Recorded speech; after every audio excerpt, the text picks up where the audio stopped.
Hello and welcome to In Stitches with Jackie. I am continuing today in completing my Crushed Ruffle placemat. I did 2 previous videos showing how I started this. Did the original embroidery, then I did a video on how to do the ruffle, sew the ruffle on, iron it down, and then I finished it with a serpentine stitch. So now what I'm going to do is, because this is a circle, I can't use a regular straight of grain binding. I have to make a bias binding. So the way I'm going to do that is you could take pretty much any size square. Let me take this off of here. You could take any size square. In this instance, I had a 14 square. I think this is going to be it right here. This is 14. And then I'm just going to take off my additional right here to make it an even 14 square. Don't mind my terrible cutting mat. Definitely need a new one. Then what I'm going to do, and this is the way by Annie does her bias bindings. Then I'm going to take and I am going to cut this on the diagonal. And I'm just going to use my my handy lines on here to do this as perfect as possible. That looks really good. So I got my point right there. Point lines up with that. I'm going to go right down the middle here, line up my ruler, right there, and I'm going to cut it in half.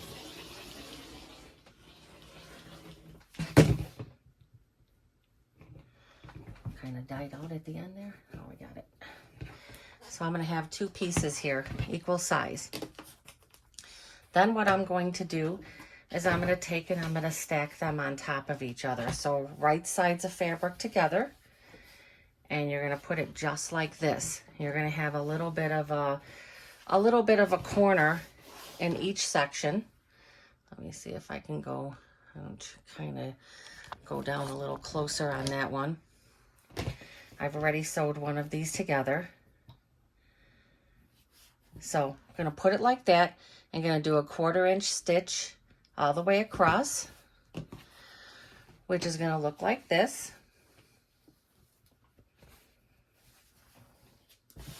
I have that sewed together. So now what I'm going to do is I'm just going to come over to the iron right here, and I'm just going to press, not that it's a big deal to see, but I'm just going to press my seam open. I'm going to be real careful, though. I'm not going to stretch this at all. I'm just going to open up this seam and just give it a press. Again, you don't want to iron anything too aggressive when you're dealing with a bias cut of fabric. Just want to be real nice and gentle with it. Just enough to get this seam stitched, ironed, pressed down. And then I'm just going to press it a little bit here. All right. That's going to give me a piece that is shaped like this. Let me try to take this up some. You can see what this is shaped like, right like that. So what I'm going to do, I'm going to take it in the other direction. And to make it easier to cut, I'm going to take it, I'm just going to fold this just like that. I'm going to take the other side and I'm going to fold it down just like that. Now I'm going to take, probably move this in a little bit here. I always do a 2 1/4 binding, so I'm going to cut this 2 1/4. So again, I'll do that again. You're going to have a piece after you sew the two together. You're going to have a piece that looks like this. This would be very odd to cut, even with a smaller piece of fabric. It really comes in handy when you're dealing with a larger square. But I got so used to doing it like this, just going to fold it down just like that. Going to take it, I'm going to just line it up here. Put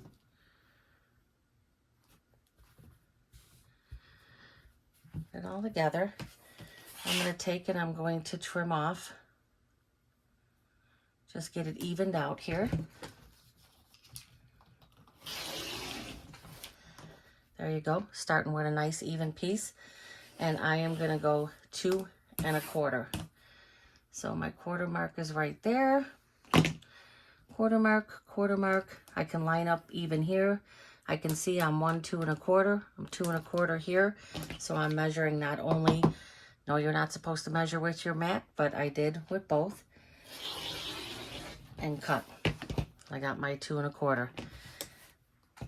For me, I get a little messed up sometimes if I don't move this. So for me, I like to move this back to a straight line. And I'm going to do another 2 1/4. Again, if you do your bindings 2 1/2, then you would be cutting this 2 1/2. So I got my 1 2 1/4. Gonna do this. Got that one done. I think with the other one that I did, I got 4 cuts. So let's see. 2 1/4. 2 1/4, 2 1/4. Line it up here, 2 1/4. That one's a little off there. 2 1/4, 1 2 1/4. Get my third piece cut here. And now my last piece, and that doesn't really matter. I'm gonna do 2 1/4. Now again, there are many ways to make a bias binding. This is not the only way. This is the way By Annie does it for the By Annie, the bag, for the bag patterns. And it's the way that I learned when I started doing the bags. And so that's how I started doing my bindings. And you could see that's stretchy. That's a bias binding. So what I'm going to do now is I'm going to go to the sewing machine and I'm going to sew both of these ends together. Actually, all 4 of them.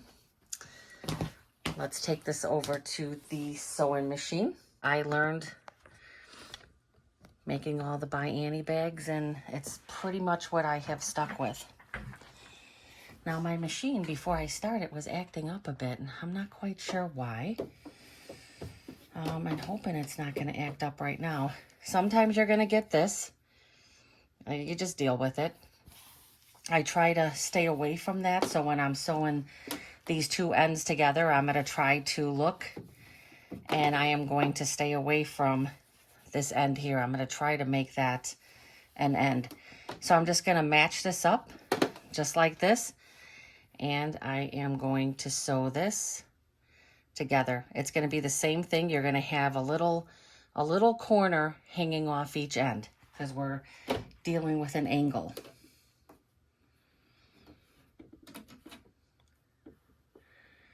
Put this in here. Hopefully my machine does not act weird like it was a few minutes ago. And sew my 1/4 inch.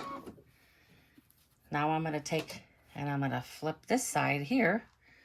I'm going to take my next piece where I'm going to be able to line it up. And I'm going to do the same thing.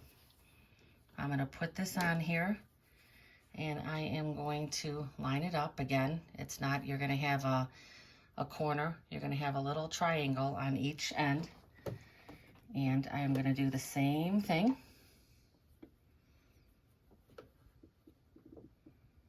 Line it up. And sew these together.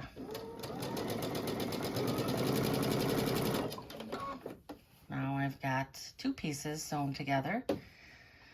And where is my other piece? Did I only get, I thought I had 4 pieces. Did I do the other ones already? Oh, I already did it.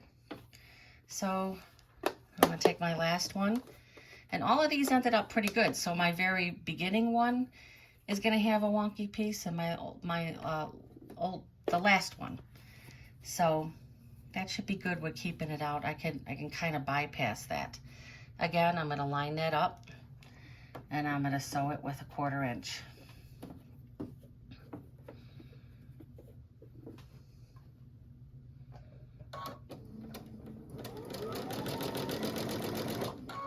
Being very careful not to pull or stretch it, because again, this is bias. All right, and let's see how we did. And let's cut this. I got a nice line up there. And let's cut the next one. So I'm just looking to make sure it's not, you know, wonky in any way, that it's actually sewed together correctly. That one's correct.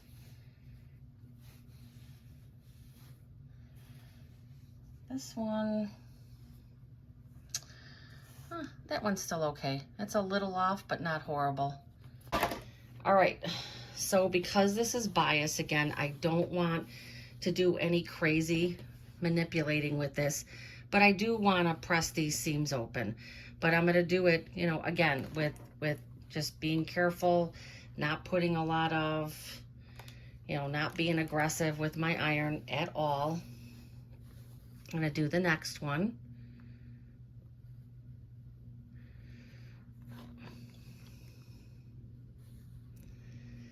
Again, not being aggressive.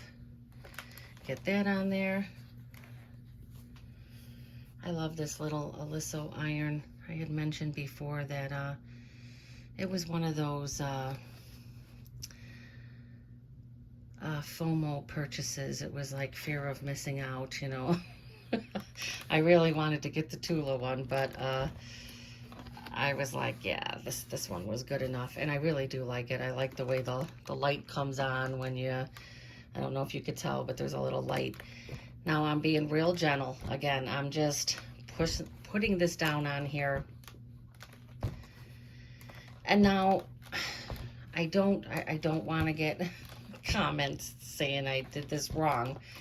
I am following how, and this is very much a bias binding, I have always followed the by Annie, because I have watched tutorials on how to make bias bindings, and to me, they are all difficult at best to do.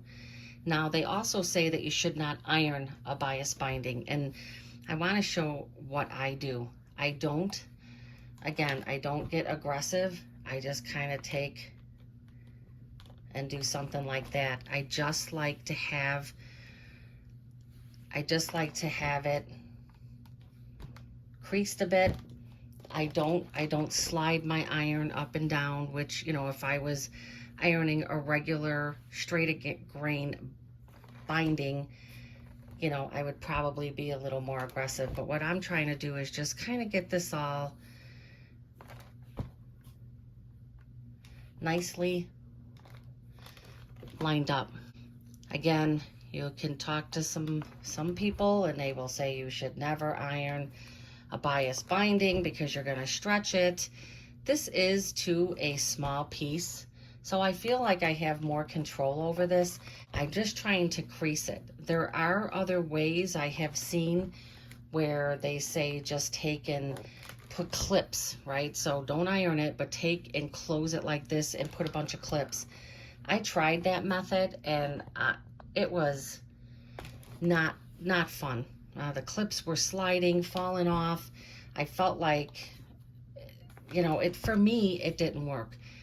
So this is how I do my binding, my bias binding. It has always worked for me.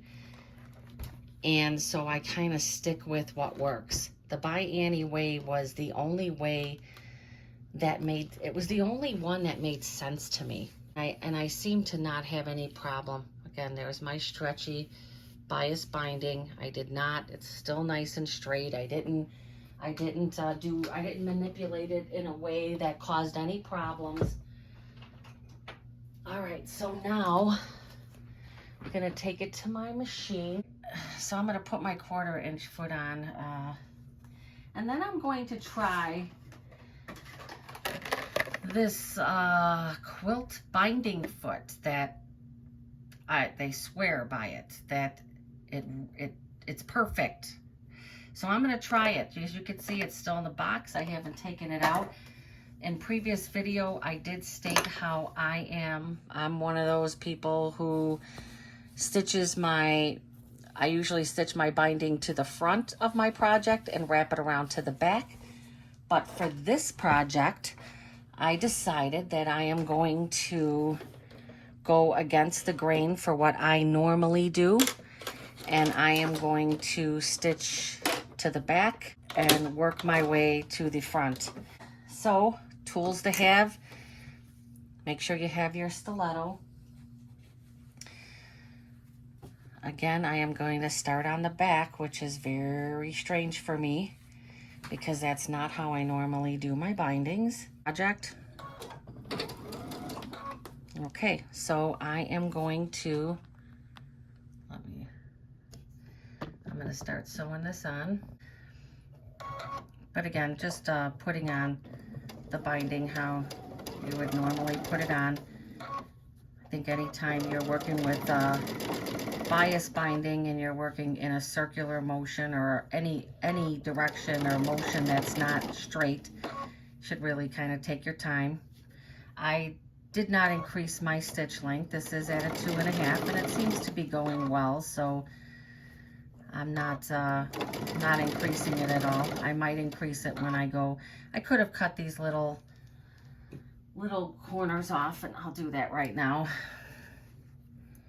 This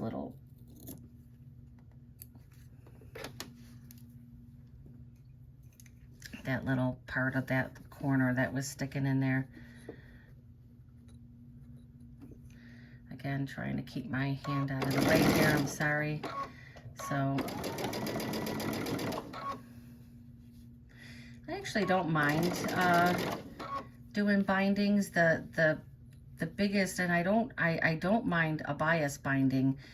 I would say years ago, before I ever made a By Annie project, I couldn't figure out why I would go to put binding on something that, like a project like this, and I would try to do it with, like a straight grain binding. Like I had no idea what a bias binding was and how you got one or how you made one.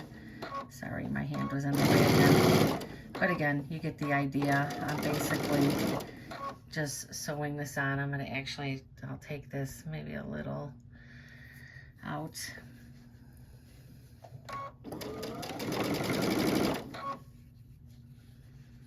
You want to always try to make sure that it's staying together here. Make sure that you're staying in line. Going a little fast there. As I said in the previous video, these Crushed Ruffle placemats, really a lot of fun to make. And I still want to make, there's 2 more of them. There's 12 different, or I think it's 12 or 13 different designs. I think it's 12, and then there's a bonus one, and I'm not quite sure if it's blank or what the situation is with it, and you can make up your own. Well, you can see here what I'm going to do. I definitely want to sew past this because I don't want to be connecting. You can already see I'm going to be connecting close to this, but I'm going to go past that, and then that's where I'm going to back stitch it, and then I'm going to cut, because I'm going to have to connect these two. But let's just see how this is going to go around. Oh, looks like that's going to go around very nicely. Oh, just, the nice thing about this is a bias binding is it just kind of wraps around. I mean, it's like just naturally going. I've got length here. I'm definitely going to cut this piece. Definitely going to cut this piece, and I'm going to cut it right where that is, and I'm just going to cut it straight. Just straight across. Got this part off. And so now that's where that starts, and I was able to avoid having that wonky part there. So what I'm going to do is I'm going to flatten this back out here. And what I want to be able to do is I want to, and I will get this, I need to overlap this. How wide did I cut my binding? I cut it 2 1/4. So I want to overlap this 2 1/4. And then I'm going to cut off the excess, and I am going to connect the two pieces together. And I know it's hard to tell what I'm doing here.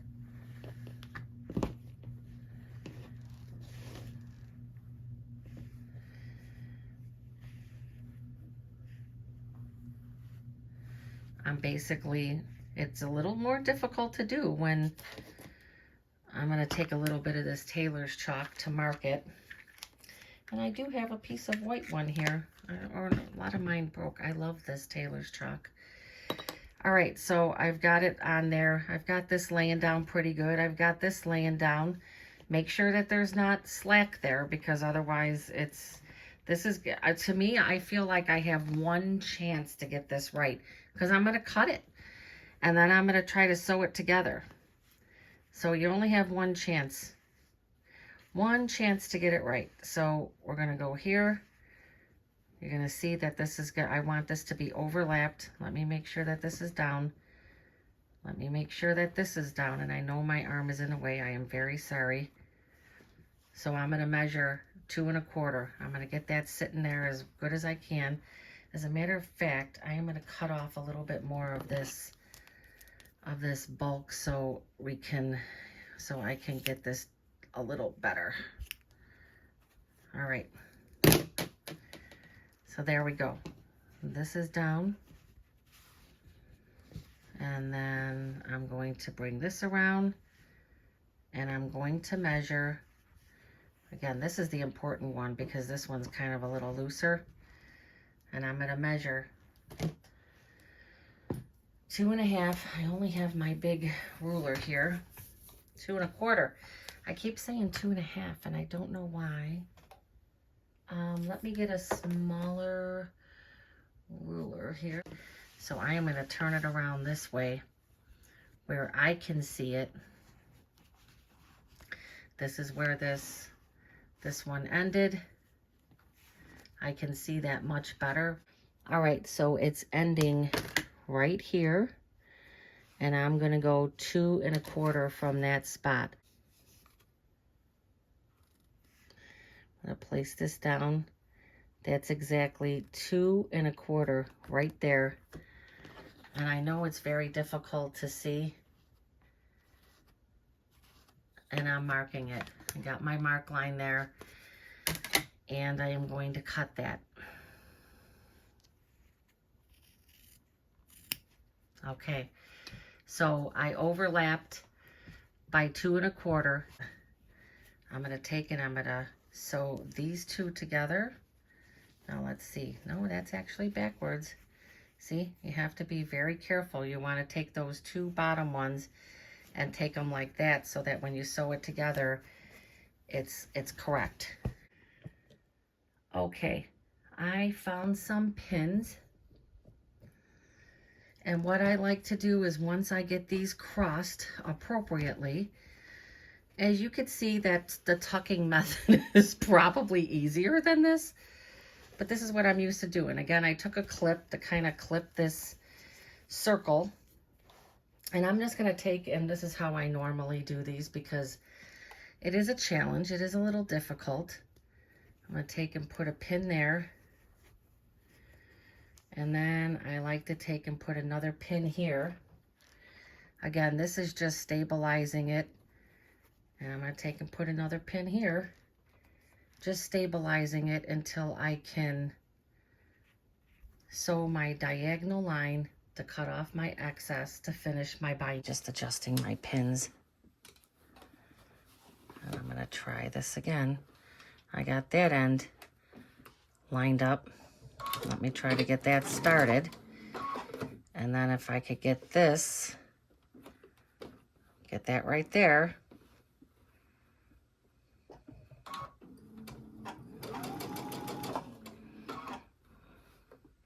if I'm able to do this, I'm going to be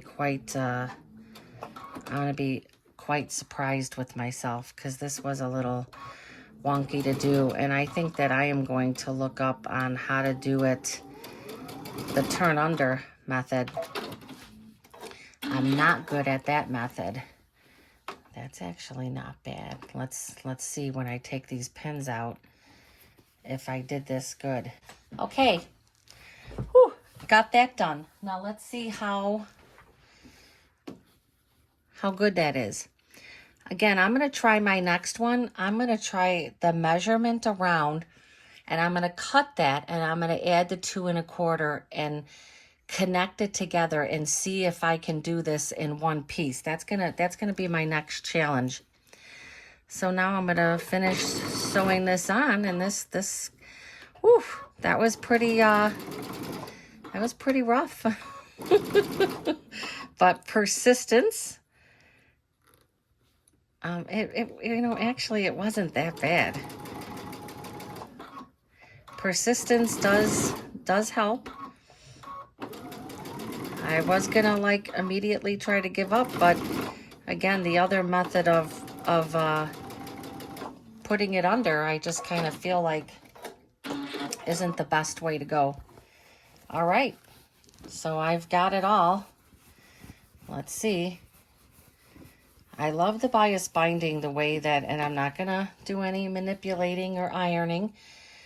So here's going to be the big test, is I am going to put my new, now what did I do with it? My new foot on here. This is called the quilt binding foot. And I've watched it being demonstrated. And it's got, if you could see this, and I don't know, can you see that groove there? So when you're sewing, let's see. Let me put it on here different way with this foot, because, okay.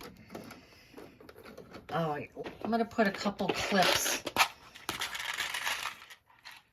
because I don't want to have any issues here. I want this to come out well. So let me take this down here, and I am going to put clips so that I can try to stay consistent with putting this on. Again, this is not how I normally do my bindings, but I have been watching some demos on that binding foot that I just put on my machine, and it's supposed to work wonders. It's because it's got that groove, it's supposed to sit on the binding in a way where it catches the edges when it's sewing perfectly. So let me get this clipped. Question, do people clip their bindings like this? Now I know for small projects I've been doing this. I never used to do this, and I would be willing to admit that it just probably laziness, wanting to get, I have a bad habit of when I get to this stage of a project, I just want to be done with it. I'm not as much in a hurry to get things done, and I took my time doing everything right. It's terrible when you get to the end and you rush it and you make mistakes. So I'm going to try to do it the right way. Put as many clips as I need. All right. Got it clipped. Another important tool, I got my stiletto. I really want to get a fancier stiletto. This is, well, it's kind of boring. I see all these fancy ones, marble and stuff. I'm like, oh, I really would like to have that. So stitch 1-01 is all the way to the left. 1-02 is still to the left. I'm using 1-03. I don't know what's the difference with 4, but I don't want to touch it because I did use the left-right shift, and I did move it over. All right, let's see how this is gonna work. I'm a little nervous. I don't know. Nothing's happening. All right, we're just gonna, I can say right now, I do like this foot. Let's see if I can get it a little closer. I'm not sure that you can really see. Let me try to move this over a little more. It is, let me see. It does kind of, so when I'm sewing, I'm lining this right. It is kind of like just hanging out there. Like I don't feel like I'm, I guess that groove does keep it where it's supposed to be. We're gonna see when it's all done. I'm sorry, I think this is a little too close because it's shaking. Yeah, I like it. I think I like this foot. I've watched this foot being demonstrated multiple times now, and you know how you watch things and people are like, I can't live without this foot. I can't live without this light. I can't live without, like, it's a game changer. And I've been trying to, again, not be pulled in by the FOMO, you know, fear of missing out on the best of the best things and all the nicest tools. And I'm trying to stay within my sewing budget, and that is a challenge. You know, when you, now I made that mistake because I started shifting and not really paying attention. When you can admit that you could probably go shopping in your own sewing room and, you know, fabric-wise and thread-wise, and there's always things you need, right? We always need to stay stocked with thread. Most of us who are quilters, sewers, you know, for the majority of us, we have good stashes of fabric because you just have to. I look like I'm probably going to be a little off here. I can say, oh, see, I'm the one that's making the mistake because I'm not turning. I'm not paying attention to the fact that this is a circle. And I hope you're able to see this. I'm sorry, but definitely when you're doing this, when you're doing a binding, a stiletto is definitely your friend. It helps to hold things in place. It helps to keep things as even as possible. Yeah, I can see where I am. If there are issues with this, it's going to be on me because I feel like I'm not staying in line. My overall thoughts of this foot is, I like it. I do believe that it does what they say it does. That groove does keep it in place. I'm gonna cut off that. I just have a little bit more. But I think I might have gone off in a couple areas.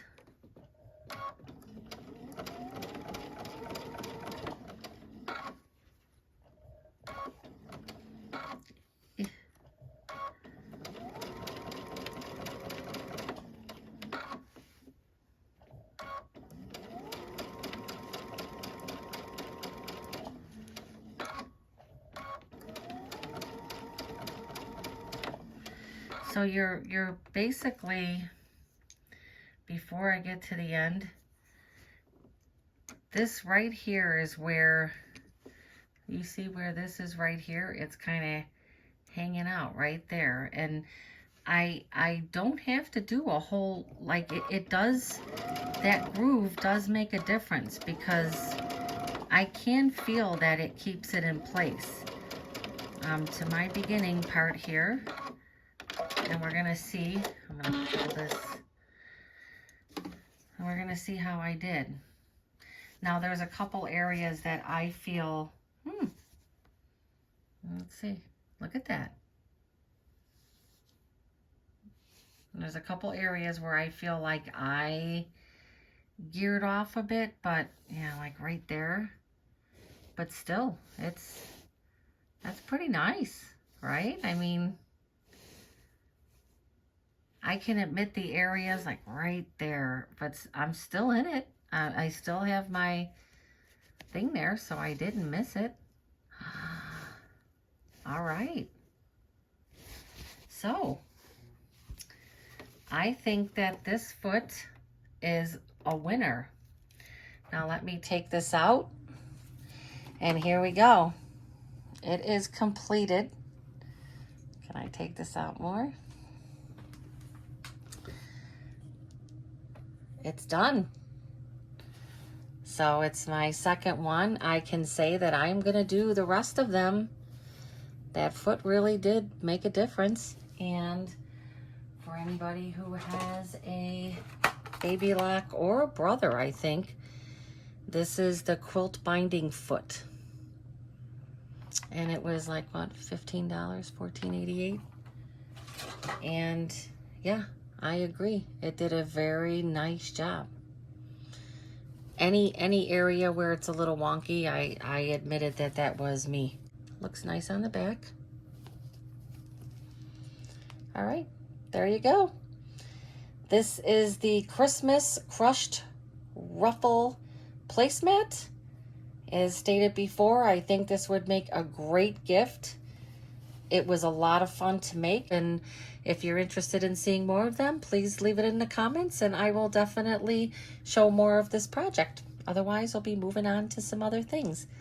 Thank you for stopping by. Thank you for bearing with me, and I hope you liked this video enough to subscribe and give me a thumbs up. Thank you so much.